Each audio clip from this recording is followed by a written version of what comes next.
let's move on now to the Tampa Bay Buccaneers, division winners, first round playoff losers. And yeah, so if you guys haven't already, please go ahead and like and subscribe. Tyler and I have been posting a lot of new content lately, so hit that bell notification so we can let you know whenever we do post new content. So Tampa Bay Buccaneers, pretty rough situation after looking at it in 2023. Cap space wise, they have the worst cap space situation with negative $55 million. Then I think you look at their draft picks. They have a first round pick. It's not much. Yeah, so if you look at the compensatory picks, I haven't gotten to them yet. Crap. Okay, they actually have more than I thought. It's a lot of day 3 picks, but they have a 1, 2, 3, 2 5s, 2 6s, and 2 7s. For a total that's not of bad. 2, 4, 6, 8, 9 total picks. So they just don't have a 4th round pick. Yeah. Okay, so that's not bad. So they're going to want to hit on nearly all of those because similar as the Saints that we just talked about, like just elephant in the room, we got to talk about the quarterback position as well. They're not going to be able to afford anyone that's great at all, and so maybe just similar situation. I mean, they did draft Kyle Trask a couple of years ago. Just throw him in there, see what you got for a whole season. The worst case scenario, you're going to be picking top 5, top 10. Yeah. In a competitive QB class. And then on top of that, though, with this, I would just say tough cap situation. You have some key guys that are free agents, especially on the defensive side of the ball. Levante David, Akeem Hicks, William Golston, and then Sean Murphy-Bunting, and then Jamal Dean as well. All guys on free agency. I'm curious how you're going to get them back with this serious hit in your cap space. Well, also too, the age of a lot of these guys, I think it is showing. Like the average age has to be well over 30 because Levante David's 33, Akeem Hicks is 33, Julio Jones 34, William Golston 30, he'll be 32,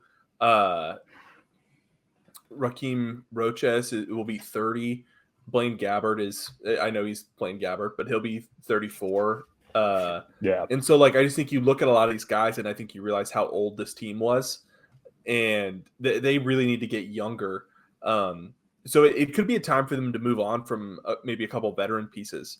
I'm not sure. Tristan Wirfs, in my opinion, is the only guy on that offensive line that I would really view as safe. I'm not sure how much money they would save by cutting other players in that offensive line, but the thing for me actually is where I see this is some of the skill position players, we're talking about age, like Mike Evans is getting up there. If they cut him with post June 1st, it would be $14.5 million. It's off. He is getting up there in age as well. There's another guy, if you look, Jack Barrett, who, that would be tough. Yeah, lose Levante David and Shaq Barrett in the same offseason. Yeah, that would be tough. I could see, I know we already cut one receiver, but Russell Gage didn't really contribute too much. Only 51 receptions, 426 yards, 5 touchdowns. That's $5 million right there. But that's just cutting. You can also restructure some deals, but then similar to the Saints, you're just kind of pushing it down the line, just pushing this problem down the line. And I think if you're ever going to just embrace the problem, now is absolute. It's this year. Let's obviously not for tanking, but let's see if Kyle Trask is any good. Let's clear up some cap space for 2024 so that we can be aggressive and really start rebuilding that team. Because you still have some good, like Chris Godwin's still young. I think he's 26, and I think he's older. He's older than that. I thought he was 26. Okay. Well, check that. Rachaad White, I think, was a good pick at running back position. I think he can fill in. You still have some good defensive line pieces. He turns 28 tomorrow. Oh, okay. Happy birthday. Yeah. How old's Mike Evans? Mike Evans got 33. Wow. Okay. Yeah. So it's if you move on from Mike Evans, you got a 33-year-old receiver. No, he's only 30. He'll be 30 starting next year. He'll be 33. He'll be 33 eventually. So that that to me, and this is where I would love to see the inner workings of these teams, like behind the scene, how they manage the numbers, and what the math, how they go about making this work. Because as we talked about the Saints, but like Tampa Bay is going to have to do this year. How do they get into the black where they have actually some money that they can work with? Because you're going to have to pay these draft picks as well, Yeah. So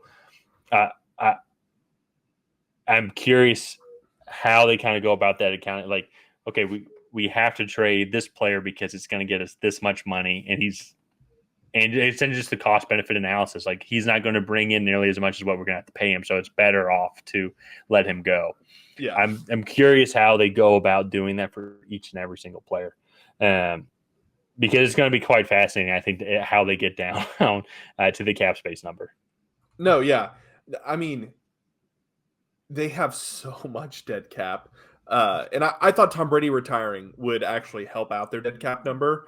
However, he was actually a free agent this year, so he is not included in that cap space number. Yeah, and so I see this on Over the Cap. It's funny, if they cut him post June 1st, it looks like they save $24 million. Brady?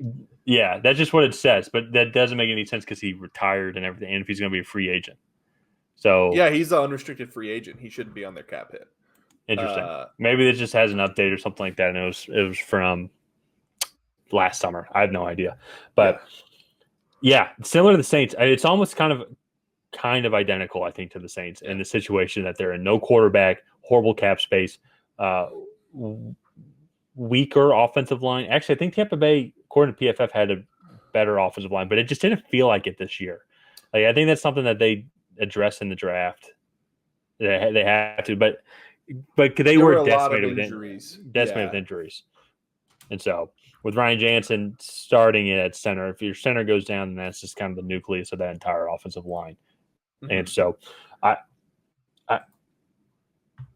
there's a lot and that's why I think when I say this, I think the Falcons are going to win the NFC South in 2023. I'm very confident in that. Not really just because I think the Falcons are that much significantly better, but if we're looking at who was playing better football at the end of the year and just looking at the situations of all the other teams, like you look at the Bucs now and the Falcons, a lot more positive light in the future for the Falcons. It seems like the Buccaneers, I could be totally wrong. I am a lot. Just ask my wife. It seems much murkier, much cloudier. No, yeah, but to me, the big thing is they're carrying around that negative $55 million in cap space, and that is just so hard to overcome because it's not even like the Bills or the Bills who are at like negative 16, right? So like they make a couple cuts, maybe restructure Josh Allen's contract, and then boom, they're back to even or even plus a little.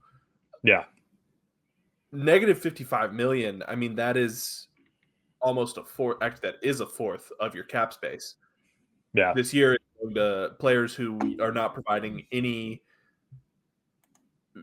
ability or what is the word I'm looking for here? Any value to your organization. It's dead cap that you can't do anything with. Yeah. So they have to figure out some way to lower that number. Some people say the cap is crap. I, granted, am a Patriots fan and abide by that philosophy, and I don't think that the cap is crap. I think you have to pay players a reasonable number and not overextend. And I think, especially in the Saints and Buccaneers circumstances, they've overextended and now they're paying the price for it. And I think they'll both be picking very early come 2024. Well, and that's what, but that's the kind of beauty though of the system where, unlike with baseball, where you have an unlimited budget, and it can be kind of unfair for some teams. Is like you if you look at Tampa, the Saints, and then also the Rams. Those are the three teams that we've talked about tonight. They all went for the Super Bowl. You know, two of them got a Super Bowl. Saints came very close these past couple of years. They just couldn't get over the hump. Yeah. Well, not this year, but like the past, like the couple of years before that. So they kept, like, we have a Super Bowl winning team right now with Drew Brees. Let's get every opportunity to do this. And so then now they're paying the price. Paying the price. Yeah. They're paying the price of that.